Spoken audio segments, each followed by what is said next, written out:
Então pessoal, aqui estou eu, Nuno Pinto, para o meu 11º episódio da minha rúbrica O Futebol Visto por quem não sabe. Como podem ver, estou de regresso a casa, já acabaram as obras, está tudo ok. Vamos lá então começar este meu 11º episódio. Eu vou começar por falar dos nossos jogos das quartas-feiras, visto que a minha equipa já está derrotada. Na Páscoa lá vamos ter de ser nós a pagar a garrafa do whisky, isto porque forças externas tentaram de tudo para que fôssemos nós os derrotados. Eu, nestes últimos jogos decisivos, tentei de tudo para que não perdêssemos. Falei várias vezes com o meu colega de rúbricas, Tiago Silva, para jogar pela equipa adversária, para nos facilitar a vida, não é? Assim as coisas ficavam mais fáceis para nós, mas ele acabou por não ir e acabámos então por perder. Mas vou então passar para a Liga NOS. Este meu episódio de hoje vai ser um pouco diferente. O último já foi diferente, foi dedicado às competições europeias.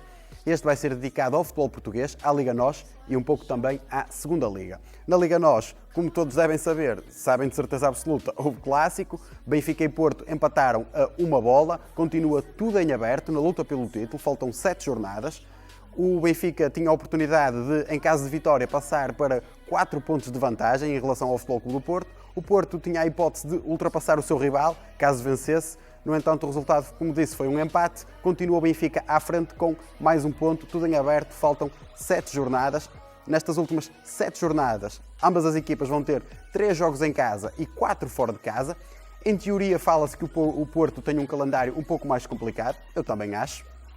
É assim, o Benfica em casa vai ter pela frente Marítimo, Estoril e Vitória Sport Clube. Fora de casa terá deslocações ao Moreirense, ao Sporting, ao Rio Ave e termina a temporada com uma deslocação ao Bessa para defrontar o Boa Vista. Já o Porto terá em casa o Belenenses, o Feirense, o Passos de Ferreira e o Passos de Ferreira. Fora de casa, deslocações bastante difíceis para os Dragões. Terá, por exemplo, terá a deslocação a Braga, terá a deslocação, 2 deslocações consecutivas, a Chaves e ao Marítimo, e termina a época com uma deslocação a Moreira de Cónegos para defrontar o Moreirense.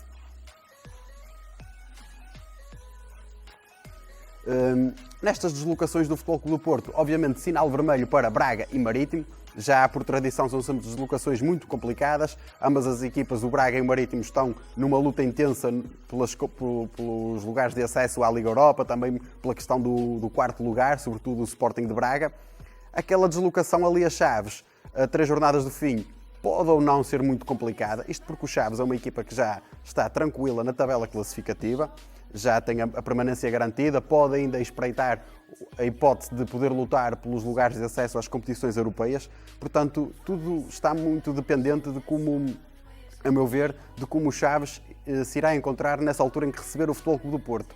Porque o Chaves também, a bem dizer, ainda não teve nenhuma má fase esta temporada, poderá tê-la agora nesta reta final. Pois, como disse, a sua situação na tabela classificativa já é tranquila. Portanto, esse jogo pode às vezes não ser assim tão complicado quanto isso para o Futebol Clube do Porto, mas a ver vamos. Lembrando que o Chaves já eliminou o Futebol Clube do Porto da Taça de Portugal esta temporada. Depois, na última jornada, aquela deslocação ao Moreirense também está muito dependente da situação do Moreirense, que neste momento está um lugar acima da linha d'água, tem 4 pontos de vantagem para a zona de despromoção, e esse jogo na última jornada pode ser decisivo para a questão da permanência do Moreirense. Moreirense, que relembro que é o campeão de inverno, pois conquistou a Taça da Liga. Do lado do Benfica, aborda-se sobretudo a deslocação ao estádio de Alvalade, mas há outros jogos difíceis, como por exemplo a deslocação ao terreno do Rio Ave a 2 jornadas do fim. O Rio Ave pode também necessitar muito dos pontos desse jogo devido a uma possível luta pelos lugares que dão acesso às competições europeias. Essa deslocação pode também ser muito complicada para a equipa do Benfica, assim como outros jogos, obviamente. Claro que o jogo de Alvalade, em teoria, será o jogo mais difícil que o Benfica terá nestas últimas 7 rondas. Embora muita gente diga que não, eu acho que o Sporting até vai comer a relva para ganhar esse jogo. Embora muita gente não concorde com isto, eu acho que neste momento o grande objetivo do Sporting, que praticamente já não luta por nada, é mesmo estragar o título ao seu eterno rival. O Sporting olha para o que lhe resta de campeonato. À partida, a classificação final será um 3º lugar. Está a 8 pontos do Benfica, a 7 do Porto e tem 10 pontos de vantagem para Braga e para Vitória Sport Clube e Braga. Isto que o Vitória é o que está em 4º porque vence o Braga em confronto direto. Portanto, eu acho que o Sporting vai fazer de tudo para estragar o título ao seu eterno rival nesse jogo. A equipa do Sporting, que quer evitar que o Benfica chegue ao primeiro tetra da sua história, porque o Sporting já fez um tetra no tempo dos 5 violinos e quer evitar que o Benfica consiga atingir esse recorde, e também porque se o Benfica conquistar o campeonato esta temporada, o Benfica conquista então o seu campeonato número 36, o Sporting tem 18 e o Benfica passa então a ter o dobro dos campeonatos do Sporting.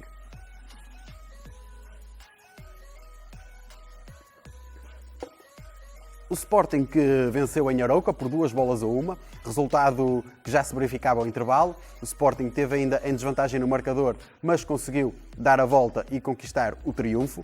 Como disse, tem 10 pontos de vantagem para Vitória e Braga. O Vitória que ganhou pontos aos seus dois rivais mais diretos, venceu na Madeira o Nacional por 2-1. Um jogo polémico porque mesmo sobre o apito final o Nacional marcou um golo que poderia ser o 2-2, mas foi anulado, um lance muito duvidoso. O Vitória venceu então e conseguiu alcançar o Braga. Estão neste momento as duas equipas em igualdade pontual, mas o Vitória vence em confronto direto. Perdeu em Guimarães por 1-0, mas venceu em Braga por 2-1, ou seja, marcou mais golos fora de casa. O Braga que empatou em casa a 3 bolas com o Marítimo sexto classificado, empatou a 3 bolas em Braga, num jogo em que os minhotos tiveram uma vantagem de 3-0, mas os madeirenses lá conseguiram recuperar e chegar pelo menos ao empate.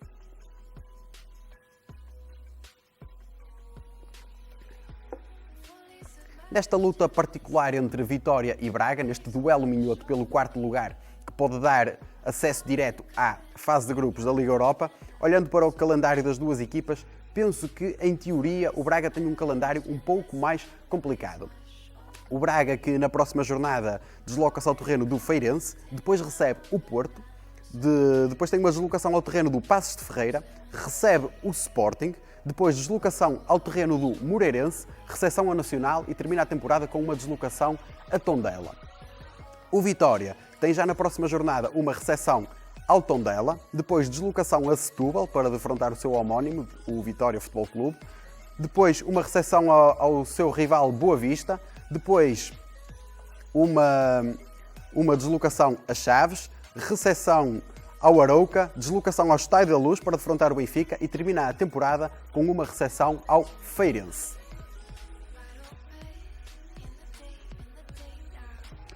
Portanto, como disse, no 6º lugar está a equipa do Marítimo, está a 6 pontos de Vitória e de Braga e tem 3 pontos de vantagem para o 7º classificado, o Rio Ave. O Rio Ave que aparentemente será uma equipa que irá lutar pelo acesso às competições europeias. O Rio Ave venceu esta última jornada em casa do Boa Vista por 1-0. Penso que o Rio Ave será aquela equipa que irá dar mais luta a Vitória, Braga e Marítimo.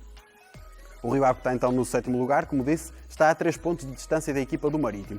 O 6º lugar pode ou não dar competições europeias, está sempre dependente de quem será o vencedor da Taça de Portugal.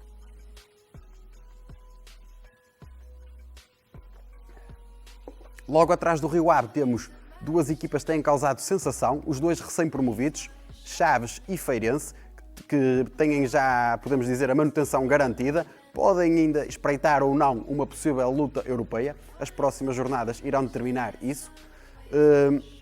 Há de facto que destacar as excelentes temporadas que têm realizado Chaves e Feirense. O Chaves, que esta última ronda venceu em casa o Paços de Ferreira, regressou aos triunfos. O Feirense voltou a vencer, venceu no Restelo o Belenenses por 2-1, quando ao intervalo até perdia por 1-0. De seguida temos equipas como o Boa Vista, o Vitória Futebol Clube e o Belenenses. Estas equipas estão já tranquilas quanto à questão da permanência, embora um pouco distantes, penso que ainda podem espreitar uma luta europeia, a ver vamos, as próximas jornadas irão determinar isso, como falei também no caso do Chaves e do Feirense. Boa Vista e Belenenses deram um passo atrás nessa luta, porque o Boa Vista perdeu em casa com o Rio Ave, o Belenenses perdeu em casa com o Feirense, já o Vitória Futebol Clube venceu em casa o Moreirense por 2-0, e desta feita o Vitória Futebol Clube ultrapassou a equipa do Belenenses e igualou pontualmente a equipa do Boa Vista.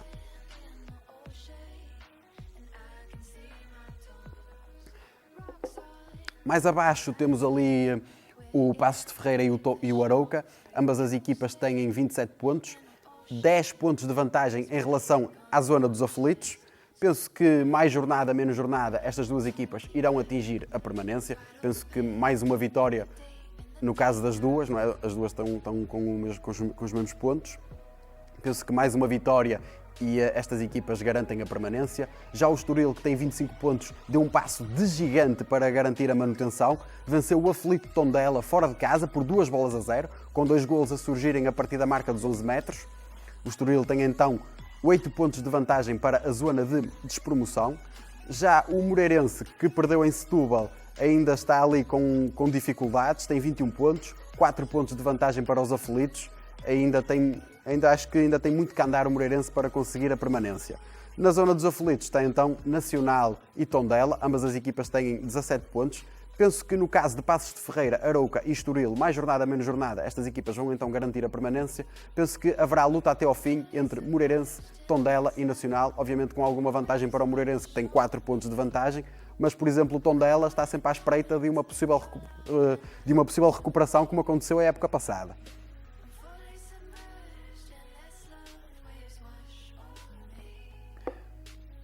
Vou também abordar aqui a segunda liga. O Portimonense líder perdeu em Vizela por 2-1, num jogo em que esteve a vencer, venceu ao intervalo por 1-0, mas também ao intervalo já estava reduzido a 10 unidades. Já nos minutos finais a equipa da casa conseguiu fazer 2 golos e dar a volta ao resultado. Ainda assim o Portimonense está tranquilo na questão da subida.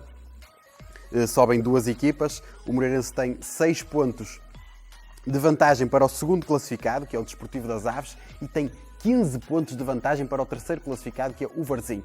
O Varzim, que perdeu terreno nessa luta pela subida, empatou em casa a 1 bola com a equipa do Penafiel.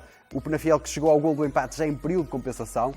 Como o Desportivo das Aves venceu em casa o Santa Clara por 1-0, o Varzim viu o Desportivo das Aves aumentar a sua vantagem pontual. O Desportivo das Aves tem agora 9 pontos de vantagem para a equipa do Varzim. Neste momento, Portimonense e Desportivo das Aves estão lançados para regressarem ao escalão principal.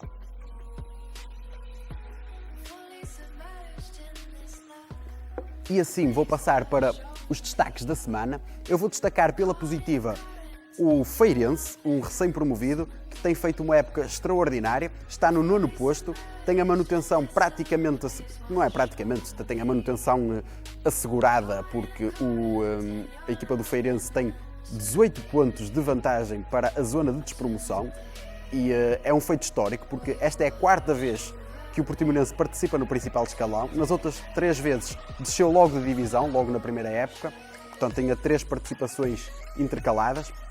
Agora, à 4ª participação, consegue pela primeira vez assegurar a permanência no principal campeonato português. De facto, tem estado muito bem esta equipa do Feirense, a par do outro recém-promovido, o Desportivo de Chaves. Pela negativa, eu vou destacar, as chicotadas psicológicas.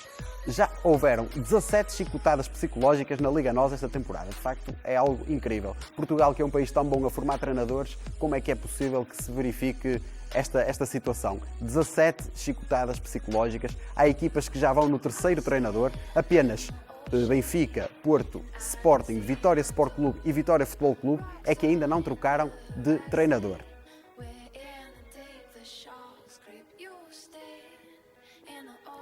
E assim me vou despedir, já sabem, se gostaram façam like, subscrevam o canal, continuem a acompanhar e pessoal, até ao próximo episódio.